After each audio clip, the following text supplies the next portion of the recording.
Well, folks, we're closing in on Election Day, and of course, early voting is well underway, and we're talking to former Alderman Dave Hollo, one of the three candidates for mayor of Litchfield. And Dave, thanks for stopping by. Well, thanks for having me, Sean. Okay, the 2 years, well, not quite 2 years, that you've been away from it, you have stayed very plugged in. Well, I have. I pretty much attend every one of the council meetings. I've talked to a lot of the different department heads. I talked to the mayor. So I still have a finger in the pot, and I kind of know most of the stuff that's going on. Where I come from, we call that a glutton for punishment. But seriously speaking, what inspired you to make the jump and run for mayor?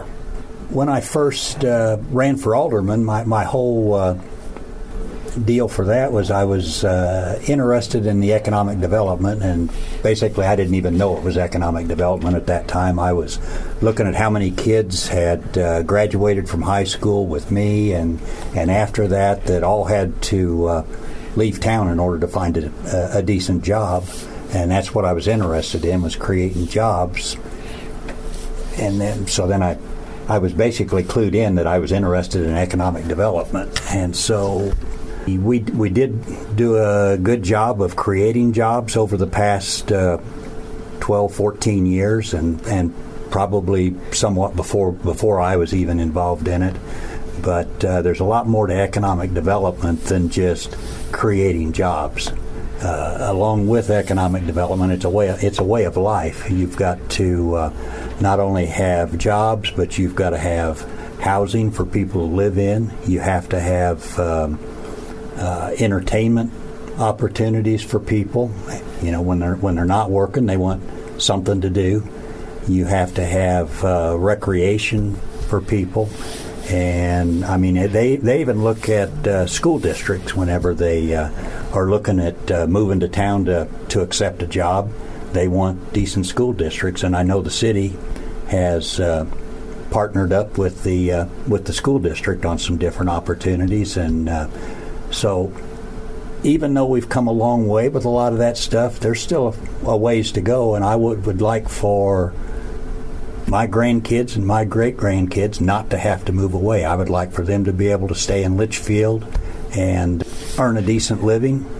And like I say, I know I've heard from different young people that there's nothing to do in Litchfield. And so, like I say, if they're looking for things that their age group can do, I mean, it's like some of them will move away just to get to a bigger town like Edwardsville. That's got a lot of opportunities. So that's kind of things that I would like to pursue in town. And like I say, I think even though I was there for a while, and I served with two different mayors, and they both kind of had the same vision as what I've got, and so it's you need consistency, and I feel like that if I'm elected, that I could provide that consistency. Anything you disagree with that stands out with what's unfolded there at Corwin Hall after you left office? Certainly, when we had a time where public interest certainly was at a peak, the sports park, that certainly was a contentious, polarizing issue. It was the sports park. Like I say, I was all for the sports park. And when that came up, the people came out in droves. I mean, that city hall was packed with people, and for the most part, and I won't say that there weren't a few people against it, but I don't think they really had a good understanding of what all was involved. The sports park, and a lot of them call it the soccer park, but the soccer issue or portion of it, that was the initial phase. There was going to be a walking track, concession stand, bathrooms.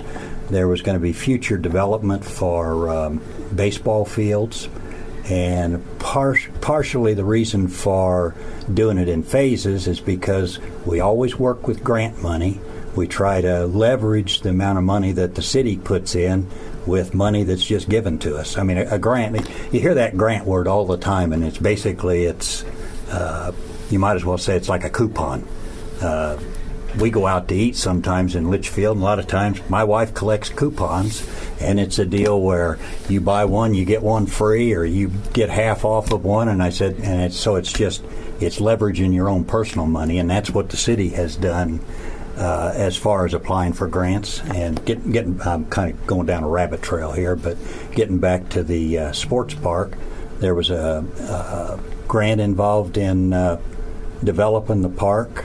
There was a private donor that I know of that said that the amount of the purchase price of the property, that he personally would match the grant amount, which would have made the property free.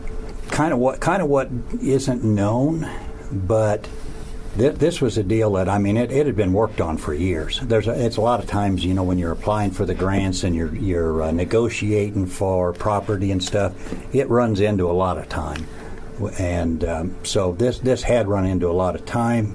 Councils in the past had supported it all the way up to this council, and even this council had voted to spend $200,000 for engineering, and then after all of that said, yeah, we're not interested, and just, that's $200,000 that was just thrown away. I mean, that's just unheard of, that they don't, because it's not coming out of their own pocket. They just feel like, well, it's money that the city's got, so be it. Do you think there's a relationship to repair there with the state, or have they moved on? Or well, I think probably the fact that we applied for a grant and in good faith told them that we had matching funds and we were going forth with the grant, that I think when you just at the last minute say, yeah, we're not interested, not only has the city put in a lot of time and money in getting it, also state workers have put in a lot of time reading through the information with the grant. People think a grant, a lot of them, that you just have a need and you go, hey, we want to put a sports park in, and you say, hey, this is how much we need, and that's all that's involved. A lot of these grants are 200 and 300 pages of engineering and demographics, and I mean, there's just tons of time and paperwork that has to be completed in order to obtain one of these. And yeah, I think it's a definite black eye for the city. I know I've gone to legislative breakfasts and stuff and met with different legislators, and they all said they were so impressed with Litchfield that whenever they applied for a grant, they knew that they had money put into reserves and that they would be ready to go, and they could do the matching funds. A lot of the other smaller towns that would put in for grants wouldn't be able to accept it because they couldn't put up the matching funds. So I know at one point in time we had a really good reputation with the state. Tanya Flannery had a very good reputation with the state, and I think, yeah, we've got a black eye for what transpired. And let's talk about an area where grants and low-interest loans come into play, and that's infrastructure. Everybody has to do some water and sewer work, it seems, these days. Just your concerns there. I mean, we're in a situation where the state dollars are tighter, and the federal folks are kind of reworking the mission of the EPA. It's kind of a tough combination. Your concerns about being able to move forward on some of that infrastructure, the needs there. Well, I know all the infrastructure that and there is some new stuff that's been put in. I won't say it's all old, but there's some infrastructure in Litchfield that has been in for decades that are deteriorating. Some of the sewer lines, we've had collapsed sewer lines where we had to have companies come in and excavate and put sleeves in, and I mean, these are just Band-Aids. Our sewer plant, now I say I'm not up at City Hall, and I'm not privy to some of the behind doors conversations on some of this stuff, but it's my understanding that the sewer plant right now is operating at capacity, and the EPA is going to demand upgrades. So an engineering firm has been brought in, and the upgrades that they're looking at is basically, I think, almost a complete rebuild of what we've got, and they're talking $25 million. So even if you go out and you get a grant that pays for half of it, the city's going to be hard-pressed to come up with that matching funds. And so, you can get a low-interest loan, but still, it needs to be, according to state statute and EPA regulations, it's supposed to be paid for on its own. It's supposed to be a deal where a sewer plant or a water plant is a separate entity, and so it's like a separate business within the business, and that business is supposed to pay for itself. So that's gonna be tough because people cannot afford higher sewer and water bills. That's just the way it is. I'm trying to think what other. I guess one of the things that's exciting here in Litchfield, talking with Earl Flack about the next generation of employees and other employers here. I haven't talked to Domenica of late, but the training opportunities through SCI and they can continue to expand what Lincoln Land does at Litchfield, and now we're talking about 4-year degree programs. I imagine that's pretty exciting when you talk about trying to draw employers, that you have fertile training ground for the next generation that, 20 years down the road, they can feel comfortable. They'll have employees available. Yeah, I think that's a good point. We're trying to attract industry here. I mean, we've got the new industrial park. It's finally complete. The gas and the electric were just upgraded and brought into the park, so it's ready for industry. But I think probably they're going to look at what kind of available workforce that you've got in town, or you can draw from a close proximity. And so I know in the past, there were all kinds of job opportunities with some of the employers that we already have that said they couldn't find somebody that could operate a lathe or knew how to weld, and I'm pretty much looking at industrial stuff here, but they were shorthanded because of that. Well, I say, as far as economic development goes, this SCI out there, this is a huge tool that Litchfield has at its disposal that employers are going to look at, and they go, yeah, we've got a trained workforce here that we can draw from. The housing issue. I know there's the push to have more middle-income housing. Just your thoughts on where Litchfield should go as far as City Hall's involvement, and what you'd like to see happen on that front.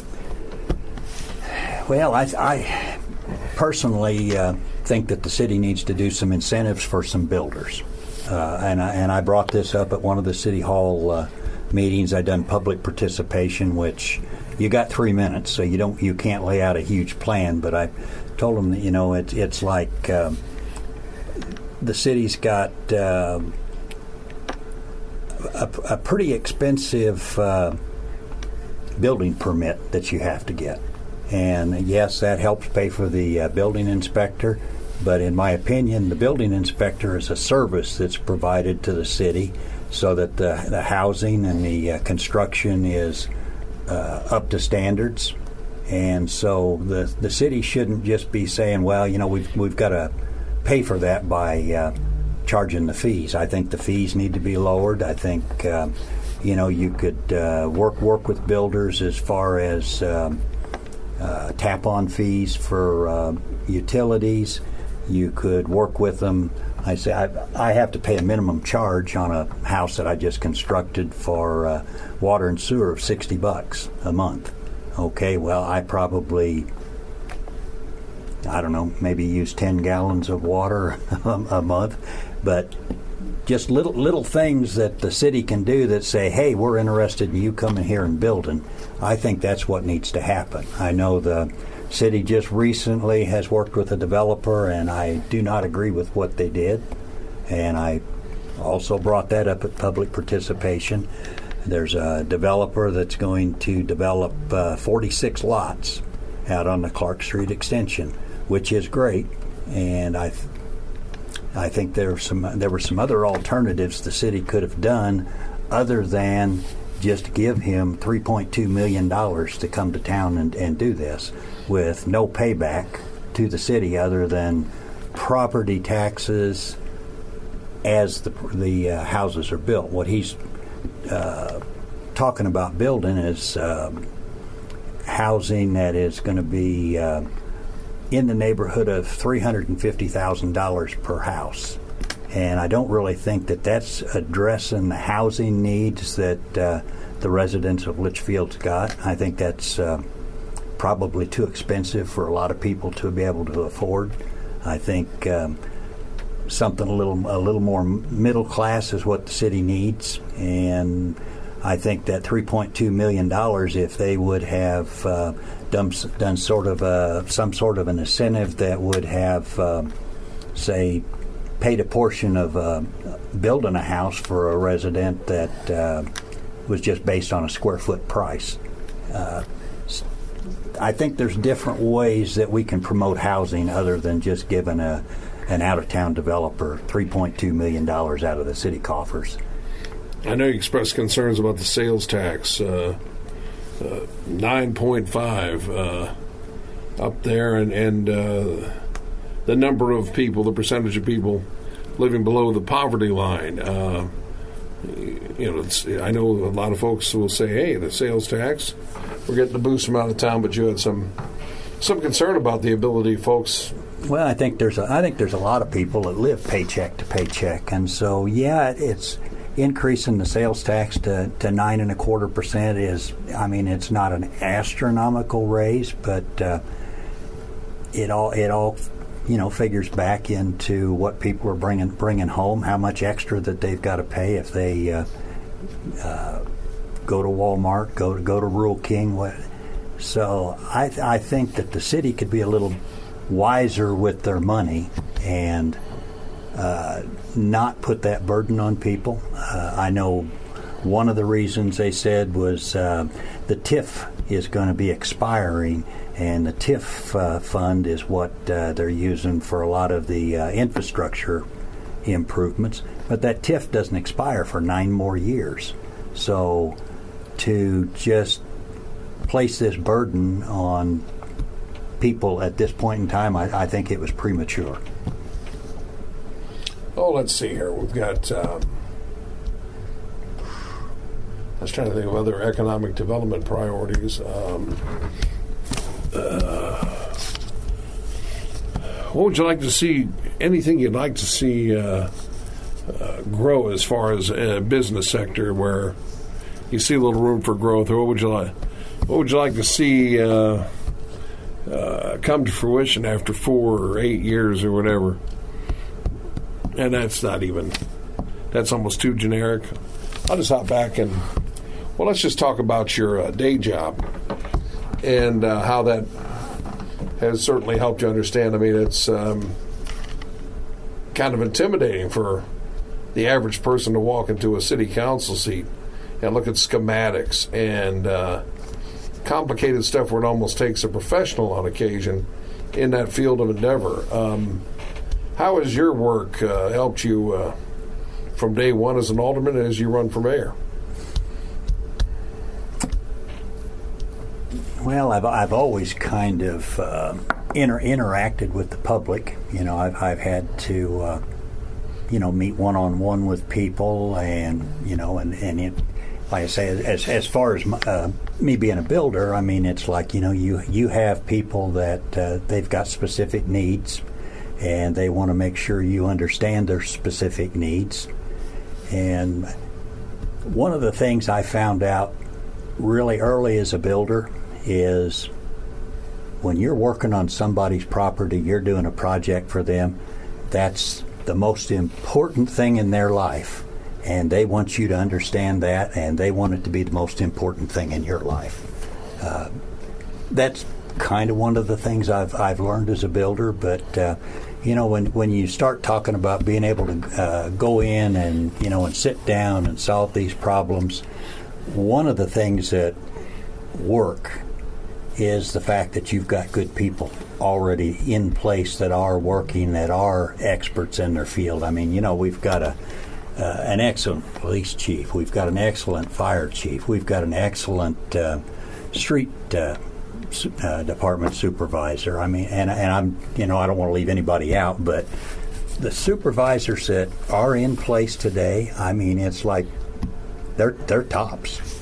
And I'm sure that there's a lot of towns around us that know of them that would love to hire them away from us. But like I say, it's a team effort, and you can't micromanage everything. You've got to rely on the people you've got in place.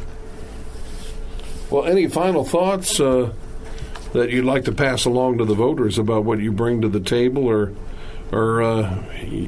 your concerns over the next 4 years? Yeah, I've got the experience.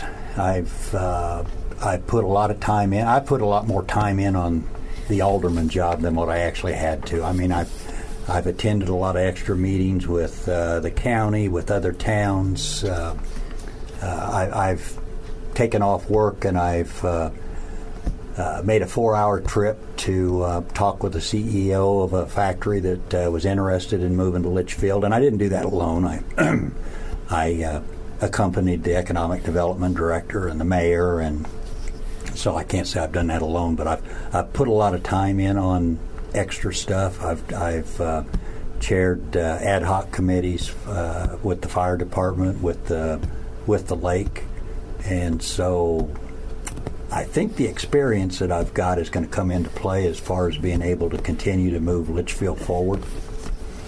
The lake is certainly something people are excited about, and it just continues to get more and more positive reviews and draws visitors from further and further out. It's quite a success story, and I guess preserving that's a big part of what you'd like to do. Well, yeah, and I can speak to that. Like I say, I was interested in economic development when I first got on council.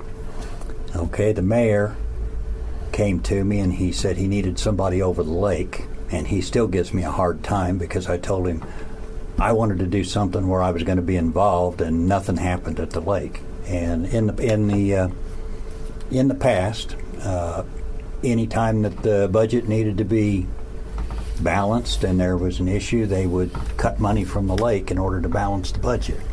And so basically I didn't have a choice. He said, yeah, you're over the lake, and so I was over the lake. But we formed an ad hoc committee, and we started looking at the beach house was in really bad disrepair. And I mean, it's kind of funny if somebody would look at the blueprints on the old on the beach house when it was built. I mean, there were like 15 or 20 toilets in the women's shower room. There were women's urinals. I never even knew a women's urinal existed.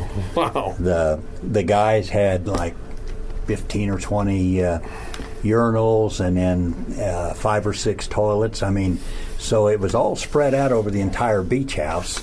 And it was in bad disrepair. Some of the sinks, the toilets, the stuff didn't work. They just had patched it up for the bare minimum. But we went through, redesigned the beach house, took a lot of the stuff out. We made a meeting room in the south end, moved the concession area from upstairs to downstairs, and then completely reconfigured with everything new for the shower rooms for the guys and the women's, and then put in new fencing. We done the patio area in the back. So we made a lot of improvements to the beach house, not really knowing what kind of an impact that would have. But I mean, there are people that come from out of state because we have a beach. There's people from Belleville, Fairview Heights, Alton.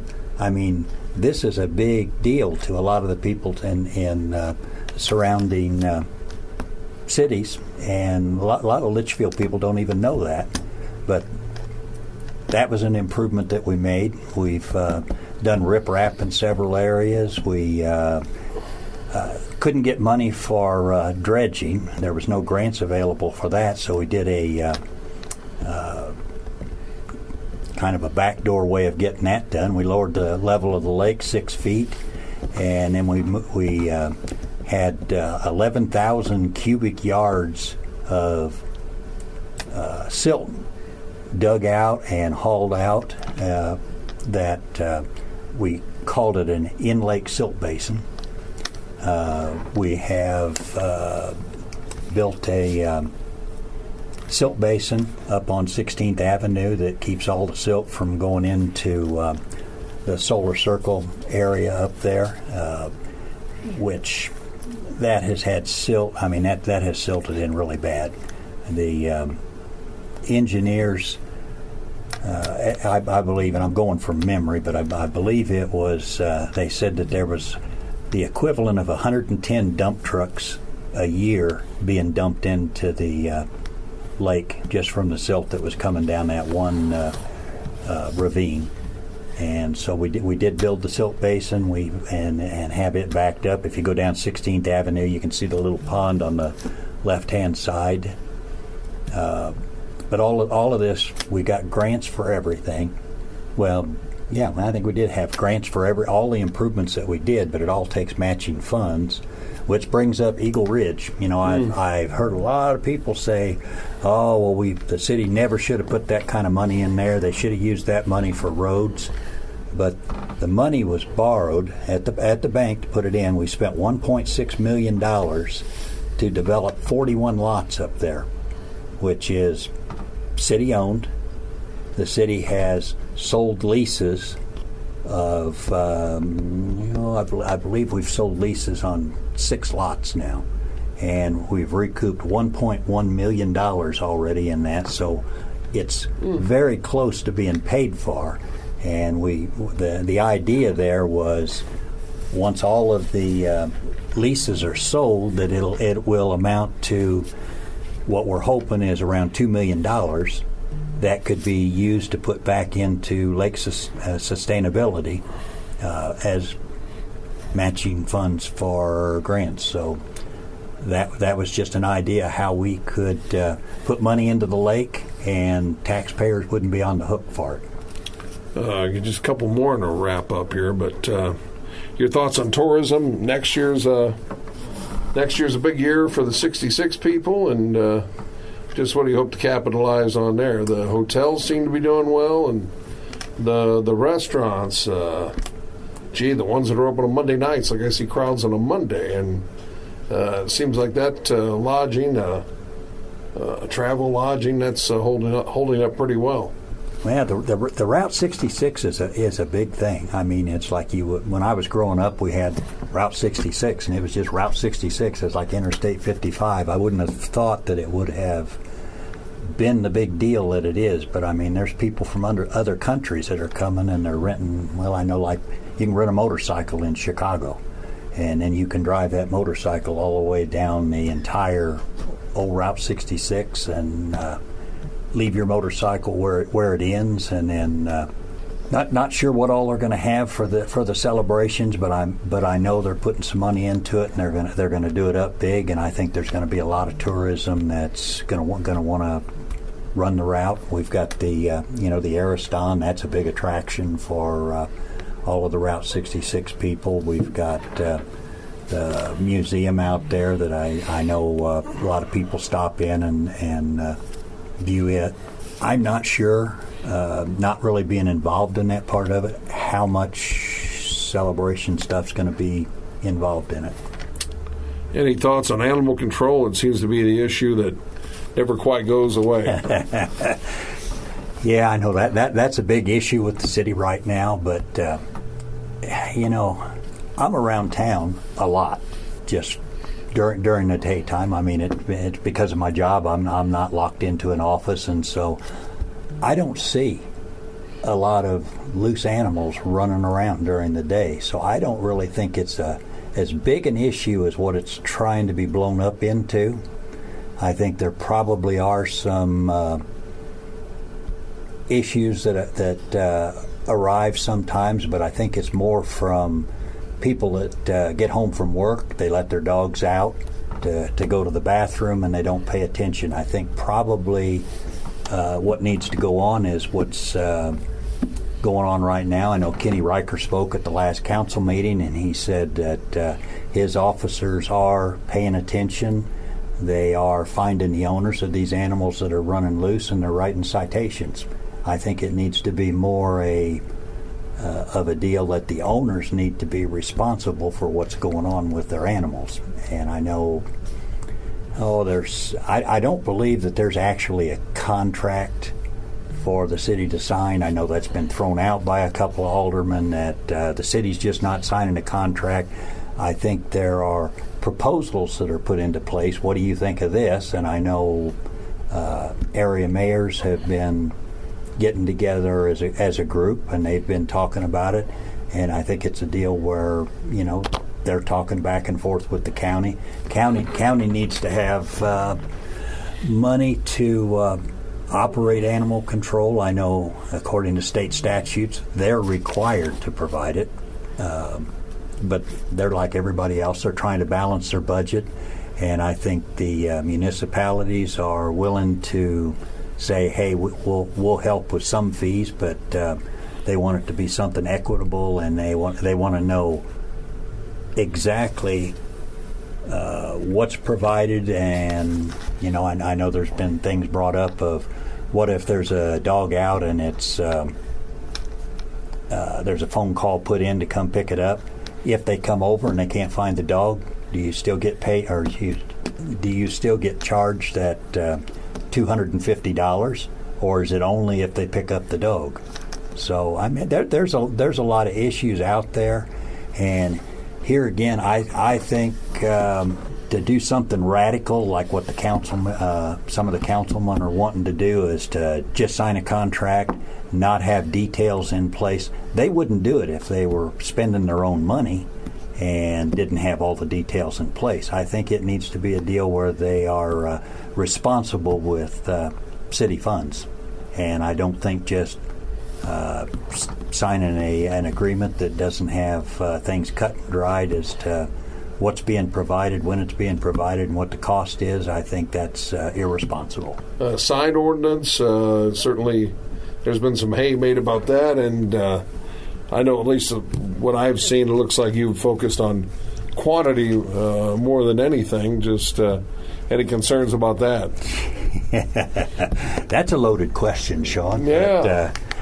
But, as far as the sign ordinance goes, and the political signs in particular, which I think you're talking about, the city had some complaints back in 2019, and there was an ordinance passed by the council that limited the size of the signs and the placement of the signs. The size limitation was 3 square feet, which would be 1.5 feet by 2 feet, which, if you go around town, that is pretty much what everybody has out. There are some signs out there that are quite a bit bigger than that, and but let me back up for a minute. Last July, whenever the petitions being ready to be given out, the city administrator sent out an email to all candidates, basically laying out what the ordinance was, what the number of the ordinance was, saying that people needed to follow that. If there were any questions, that they should contact the city. Well, all candidates didn't follow that. There's some out there, and basically they just ignored what the city ordinance was. And the city ordinance, I mean, that's a law. So I feel like probably they could be in violation of the law and just feel like maybe their position or their money excludes them from following the law like everybody else. So I don't respect people that don't follow the law. I think we should all be equal to it. Well, I'll close on this one. Finally let you go. Saw a piece the other day that political parties are going to get more involved in local elections because it's just